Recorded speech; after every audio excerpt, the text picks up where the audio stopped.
Good day and welcome to our session on Class of Business.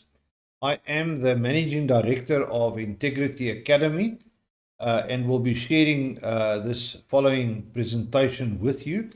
We will be discussing in this session pension fund benefits or Class 4. There is in total 9 classes of business. And this is class number 4 in the series of Class of Business.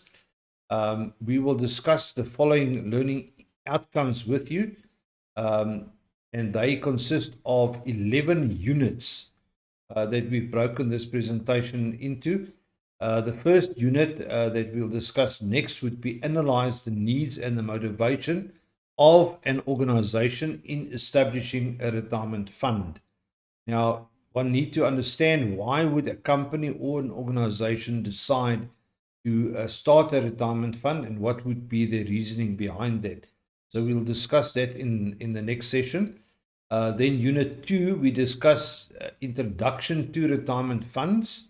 Unit 3 will discuss the legal and regulatory framework of a fund.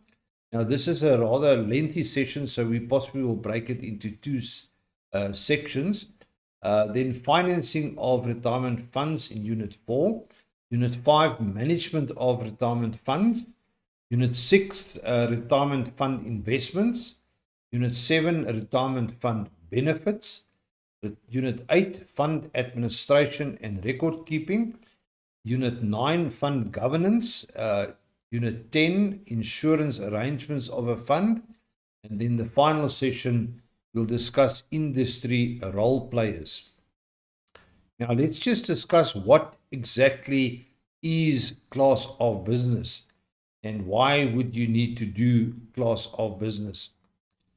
A class of business is an industry classification of insurance products according to the perils insured and the exposure. Now, the purpose of classifying the insurance business into groups of homogeneous risks is for the purpose of rate development. Now, your actuaries, they'd establish what the cost structure would be for certain benefits. And also, let's say they want to establish what they must charge per 10,000 Rand life cover, or if they insure a motor vehicle, what would be the tariff that they need to charge in order to recoup the money again. Then, unlike product training, class of business training includes training on product features, including the typical fee structures and the suitability of different products or features for different types of clients. Class of business training also looks at the impact of current events on these products. Current events are not limited to technology, like, for instance, robo-advice, or socioeconomic, social, political, and or legislative changes. There might be more, but for the purpose of this session, let's stick to these. Right, Unit 1 is our first unit where I'll discuss how to analyze the needs and the motivation of an organization in establishing a retirement fund. Now, employees are arguably a business's most valuable asset, and an employer would want to ensure that the employees are motivated and loyal. Motivation and loyalty are fostered through many employment programs and benefit schemes that the employer may have. These initiatives provide both monetary and psychological benefits for staff.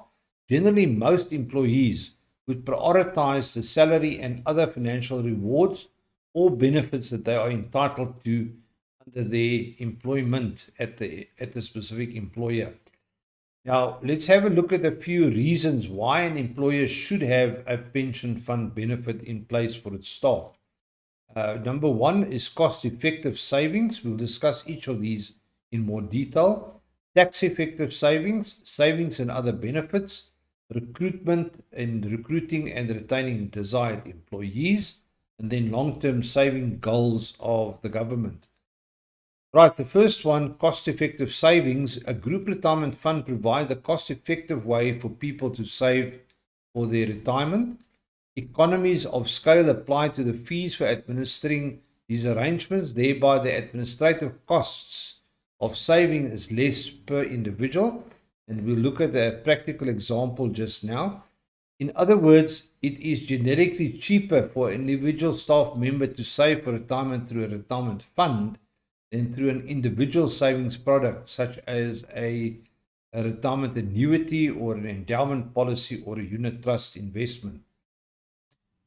If we look at the tax efficiency of these savings, you can structure a retirement fund to offer an attractive employer and employee tax benefits. A tax deduction applies to the contribution into the fund, and tax relief applies to a portion of the benefits when taken out of the fund. In practice, SARS, South African Revenue Services, funds a portion of an individual's retirement savings. By providing their tax saving, they actually contribute a little bit of money towards your retirement savings. Right, if you look at savings and other benefits, the employer's retirement fund will support the objectives of accumulating savings over the employee's working life with that specific employer. The fund ensures either that a lump sum benefit is available for that employee when he leaves the employee at retirement age, or if the employee should resign or leave due to ill health. Other ancillary benefits can also be included in this group arrangement. These additional benefits could include life cover, disability cover, funeral, and rare disease benefits. In other words, whilst the primary purpose of a retirement fund is to provide for retirement savings, it can also offer valuable benefits on a cost-effective basis for staff. And these benefits are valuable to employees and will foster loyalty. Now, many times with like life cover or group cover, the pension fund arrangement would be able to obtain cover for its employees, which in other circumstances might not qualify for cover due to health issues. Right, recruiting and retaining of desired employees. A retirement fund and its ancillary benefits form quite an attractive package of benefits when approaching and recruiting staff. So you can go out in the market and say to them, look, we offer the following salary package, but it includes the following pension fund and ancillary benefits. In addition, a meaningful benefit arrangement supports the employer's staff retention strategy.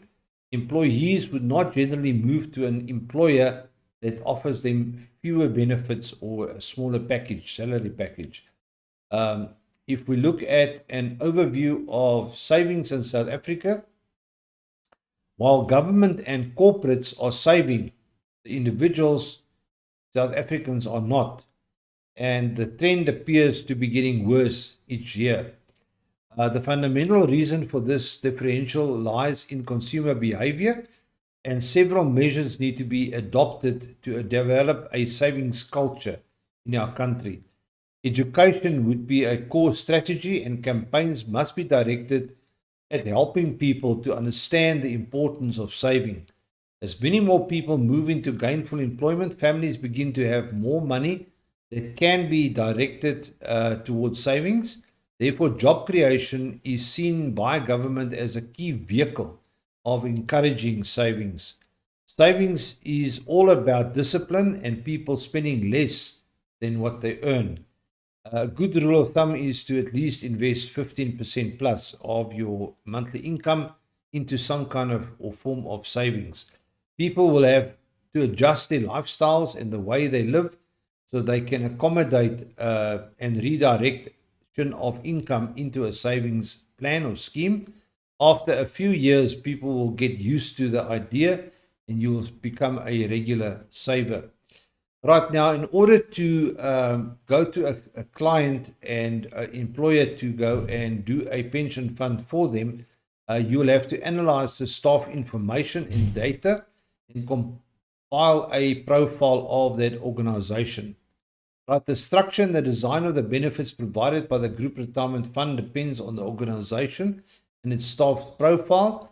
Therefore, it is critical that the financial planner clearly understands the organization which he is consulting.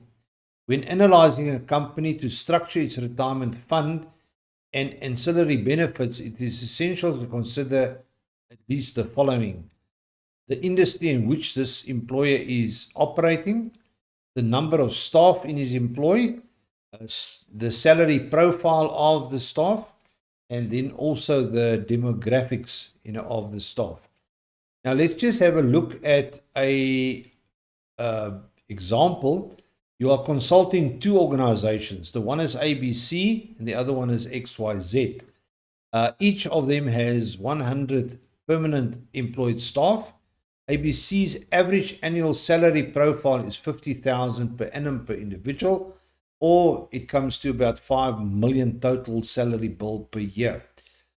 XYZ, their average annual salary profile is 150,000 per individual, or 15 million total salary bill per year. So you can see it's much, much more than ABC. 5 million is 3 times that much. For the purpose of this example, the costing of running a 100-member fund, let's say, is 200,000 Rand per annum. ABC would then spend 4% of its salaries on running a fund like this as a percentage of the total salary bill of 5 million. On the other hand, XYZ would only spend 1.33% of the salary on running the same size fund. It is therefore not practical to spend 4% of salaries on a fund costs. So maybe ABC would need to consider some more affordable alternative than this specific scheme at 200,000 per annum. But you see, the size of the company does matter, and that's why it's important when you investigate that you find out who you are dealing with. If we continue the example of ABC employees above, we see that they've got young individuals who are office bound and they design applications for cell phones, which means they sit in the office in a safe environment. But by contrast, XYZ's employees are older. They're not young, they're older people. They're engineers who are required to visit mines daily and provide advice on underground structures. The insurance risk is therefore higher for XYZ, where the employees are older, number one, and required to travel more frequently and assume risks by regularly going underground. On this basis, one could reasonably deduce that the cost of the insured benefits, in this case, would then be higher than ABC's. So you see there's benefits here and benefits there. The ABC employees pay more for their fund, at 4%, where XYZ pay 1.33%. But XYZ, again, if they add life cover and other ancillary benefits, because of age and risk, they might be paying more for their benefits. Right, so in order for you to investigate the employer to find out whether they are satisfied with their current scheme, you will have to establish the needs of the employer. It regularly happens that an employer has an existing arrangement in place in the form of a pension or a provident fund, together with some ancillary benefits. So you might arrive at a company and find they already have a pension fund in place. However, this does not mean that the current benefit structure provides the most meaningful and effective benefit for their staff. Employers may be unhappy with the fund's current benefits and levels of service from their service provider. Moreover, the staff members may feel they do not have regular access to understandable information on their fund and the amounts of their benefits. These benefits could be restructured at any time, and any service provider could be replaced if deemed appropriate. Often, however, employers are too nervous to investigate whether they are getting value for their money, and in many cases, they would rather say better the devil you know than the devil you don't. And they don't feel confident to explore other options. And that's why you are there as the financial planner. You as the financial planner must be able then to support them and assist them in these investigations. Now, in order to do that, I've compiled a list of questions. These are just some example questions that you can then use and ask the employer when you go and see them. These are just a few simple questions, but it can indicate whether the employer is aware of what he has, or if there is any issues that he needs to address. The first question there is, does your fund structure ensure that tax breaks offered by the receiver of revenue are utilized effectively? Now, the employer might say to you, yes, no, or I'm unsure. But if he says no, or I'm unsure, then obviously you've got an opportunity to discuss the matter further. Is the current live information readily available on your fund? For example, up-to-date the minute returns on your investment portfolio and immediate electronic access to members and fund information. You can provide that to your company. Do they have it currently? No. And then you're in there. Does communication to members by the broker include financial planning? Does he help also the individual members with their financial planning, or is it just the fund that is put in place? Because you might not take the fund, but you might have the opportunity then to see the individuals for their financial planning. Do you know how much of every rand contributed is invested monthly? And again, the answer might be yes, no, or I'm unsure. Does the fund offer each retiring member the opportunity to defer paying tax until it becomes most efficient for them to do so? Has the broker consulted you, and is the broker consulting you regularly to determine your expectations in terms of service?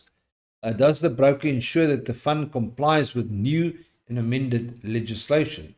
I mean, there's currently this discussion on the two-pot system, and the broker might not have come back to come and say to them what exactly this might entail for them as a company. Is the administration of your fund highly effective? Do you do investment risk analysis to determine the investment strategy for your fund? Do the existing risk benefits address the needs of the members? Are you happy with the service you are receiving from the current broker? Do you receive benefit statements, and do they arrive timeously? Do you deal with claims timeously and hassle-free? Are you happy with the current administrative costs that you are paying? So here's a few questions. There are more than these, but here's a few questions that can get you started at an employer, and you can then delve deeper and find out more information from them. Right. You also need to establish the needs of the staff or the members of the fund. I mean, the staff is the members of that fund. To address the needs of the employees, the financial planner will need to consider the employees' immediate, contingent, and deferred needs. I'll explain on each one of these in more detail just now. The popular accepted hierarchy of needs clearly show a higher priority for immediate needs. Most of us want immediate gratification, such as healthcare and housing, versus deferred needs, such as income only during retirement. Communities differ in their cultural preferences in this regard. The less developed communities would obviously prioritize housing and almost assume that they will be working until death, or that their children will look after them once they become dependent because of old age. The more affluent community, however, take a house for granted, but aspire for a higher level needs, such as being financially able to retire whilst still in good health. Now let's look at immediate, contingent, and deferred needs. What are typical immediate benefits? Healthcare or financing of healthcare, like the payment for your medical scheme, and then housing benefits. Contingent benefits are cash benefits upon premature termination of service, such as upon voluntary resignation, income replacement benefits during disability, and death in service benefits. So if you pass away while working for the company, what benefit would your beneficiaries, your spouse, your children get from the pension fund? And then your typical deferred benefits are preservation of retirement benefits upon premature termination of service. Let's say you're at the age of 50 or 54, whatever, you have become ill and you need to prematurely terminate service, what would the benefit then be for you? Obviously, retirement benefits at retirement age, which is normally at 65. Spouses benefits, if you should pass away early. On death, would there be a benefit for the spouse payable? Healthcare benefits during retirement. When you get older, there is other health issues that you need to deal with, and then you need to be able to afford a medical scheme. Would your pension fund consider paying for that when you retire, or what is the arrangement? And then obviously pension escalations. Right, this will conclude Unit 1, or our first session. The next session that we will come back to will be Unit 2, and they will look at introduction to retirement funds. Thank you for attending this one. See you in the next session.